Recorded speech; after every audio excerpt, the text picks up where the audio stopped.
What do you think of when you hear the word resistance? I asked that question to the people in this story, and they tell me resistance is paramount to the Black American story. But they also tell me, as we all experience Black History Month, that it's important to remember that the role of resistance, its current role, is not over yet.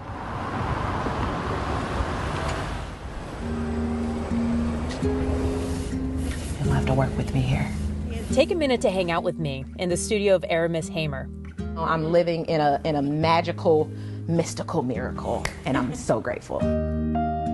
It's a Technicolor universe where the longer you look into the eyes of her muses, the louder their wordless stories become. I definitely draw inspiration from Black girl magic. It's like pretty much my identity and my experience of being a Black woman. Stories that are joyful, powerful, and uninhibited.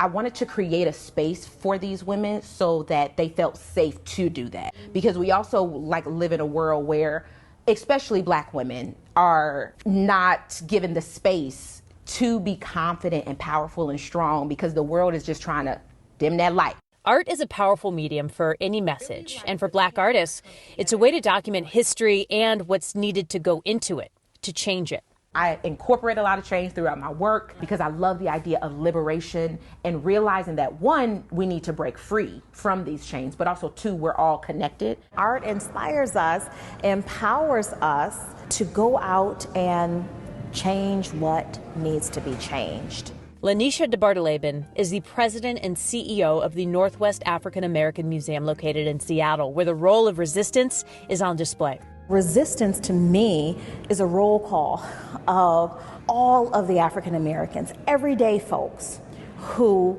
chose a different way, a way that worked for their humanity.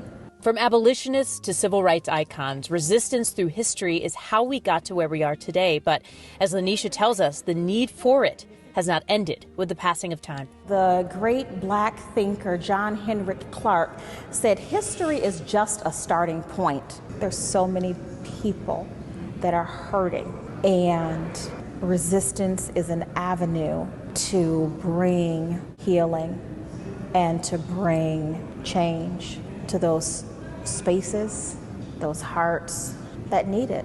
And I believe that's all of us. When I think about resistance, I think about a door that's been closed to Black women for generations and been engineered that way. So when I think about how do we overcome that, I don't want to resist a resistance. It's like this versus where it's like, I want to open the door. For Aramis, the word resistance represents the amount of people needed to overcome inequities and the work that needs to extend way past Black History Month. I think what's dangerous about Black History Month is that people can feel like they've checked off a box. At the end of the day, we're all humans having our own experience, right? So whatever you need in order for you to start the journey, just start the journey. As we all embark on journeys this month, Lanisha and Aramis encourage us to seek out art, museums, books, any medium that can open yourself up to different perspectives and learn from each other about how we can make our country work better for us all.